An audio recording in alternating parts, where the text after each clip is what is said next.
Good afternoon, this is Jeff with Sewer Tech Northwest. We are at 1925 Northwest Michael Book Lane here in McMinnville.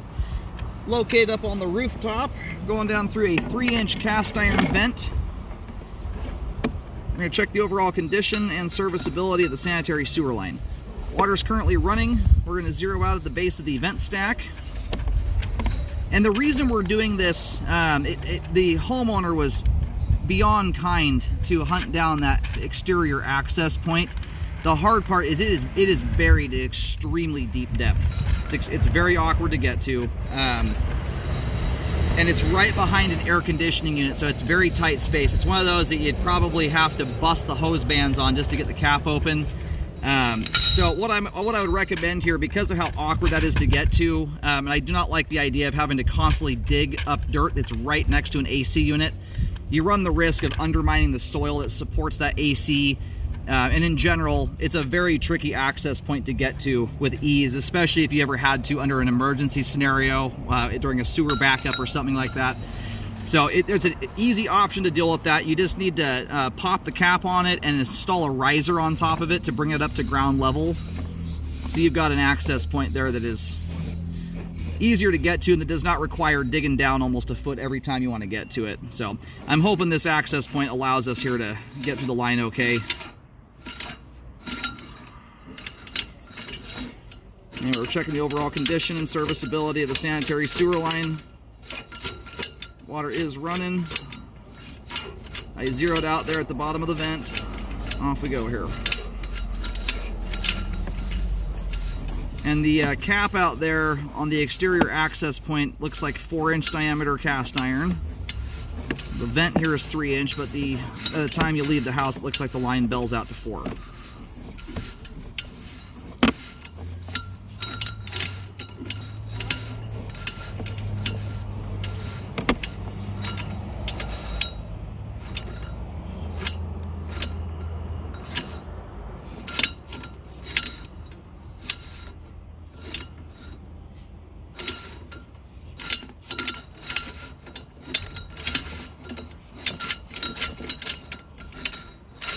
Looks like we're just getting on the outside of the house here. It looks like the line's transitioning here over to concrete pipe.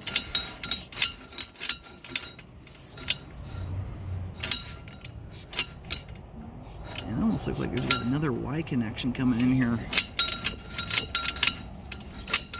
That could actually be the clean out tie in there. It's kind of a funky place for a Y connection right before the line switches to concrete like that. And we'll revisit that here in a moment. I'll locate that. That might be right where the clean out ties into the sewer line. Anyway, now we're into concrete pipe. All the stringy stuff we've gone past thus far hanging from the pipe joints all appears to just be cobwebs, not roots.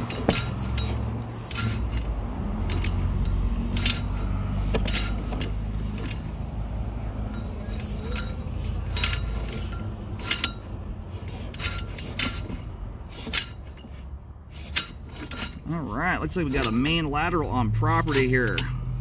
Potentially anyway. We sit close enough to the road, we might be just a short sewer line here, but you get a fair amount of houses in McMinnville where there are mains that go on people's properties very commonly in this part of town. So we're gonna go locate here while the line drains out, and then we'll get a better look at everything as we come back in. Alrighty, so as you face this house from the street here, based on what I've seen thus far, and I'll do another locate when I get back in, but it looks like the line exits the house around where the air conditioning unit is. It then travels into the backyard area, and then once the line gets just past on the backyard side of the fence gate, actually bear with me a second, I think there's a gate there.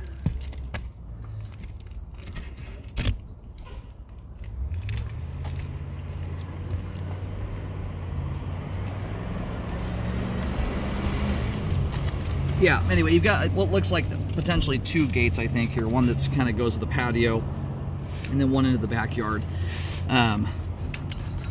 Once you get just on the other side of that, there's a couple rose bushes. If you were to go 2 rose bushes back, the line turns and it terminates at the fence line. I'm picking the locate up there, maybe a foot from the fence line. So left side of the property in the backyard, just a little bit past the fence gate.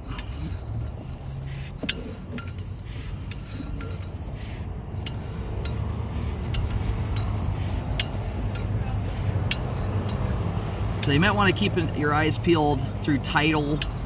You'll often have an easement to have a main on property like that, and it's a pretty common scenario in this part of town. The beauty of it is too is that you end up with a lot of your line just under dirt. It's, you know, not going under a driveway and a bunch of expensive surfaces should repairs be necessary.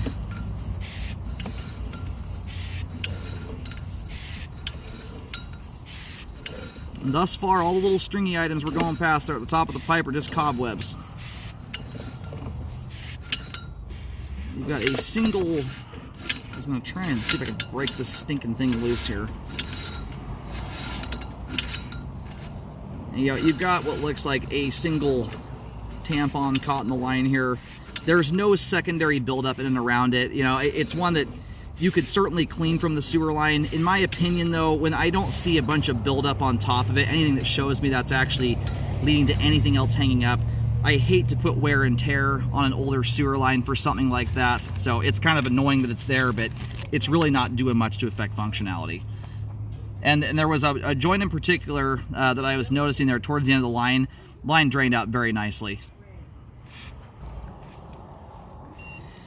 Okay, so we were just out from the AC or mini split system, I should say.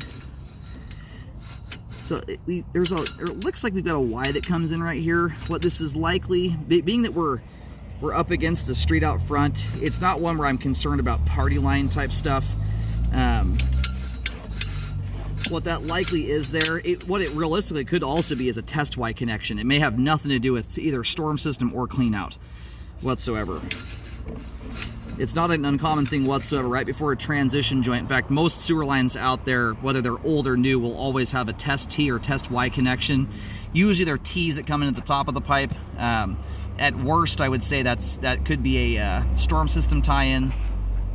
But where that locate comes in relative to that tie-in there, I don't think that tie-in is related to the clean out. It looks like it's storm or a test Y.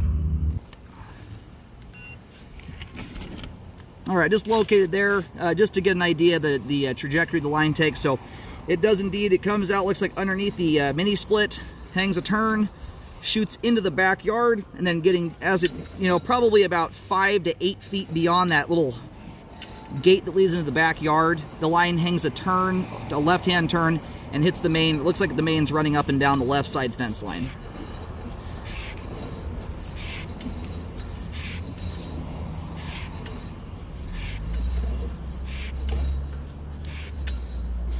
And right there, it looks like this is where the clean out ties in.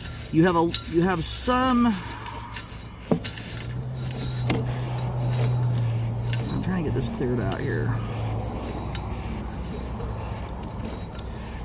Now the pipe right here, I'm going to see if I can locate this, if this is even on the outside. This right here is probably the most concerning part of the line right now in the cast iron. You've got what looks like channeling started. That's where the bottom of the pipe starts to get eaten away. That looks less like a belly and more like channeling pipe. And you can see the ridges of debris that are developing on either side of that. So it's a spot where standing water is going to settle down into that space, but you've also got some kind of harder edges there for things to get hung up on. So the bottom of the pipe here is not perforated through, but this is, you know, you're in the stages of, you know, when someone refers to a pipe rotting, that looks like what you've got that process going on here. So it's not to the point where it's rotted through or anything, but you're kind of getting a constricted spot in this location. It's the only place in the entire line where I'm seeing any level of debris buildup. So anyway, I'm going to push out to the end of this and see where we're at. This might be just as this thing pops out from underneath the mini split system.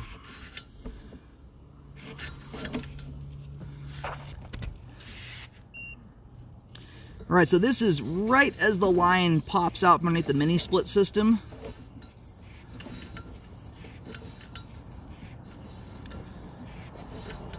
Anyway, it looks like you've got the process of channeling starting here. The line's not perforated through, and it is still in a functioning state.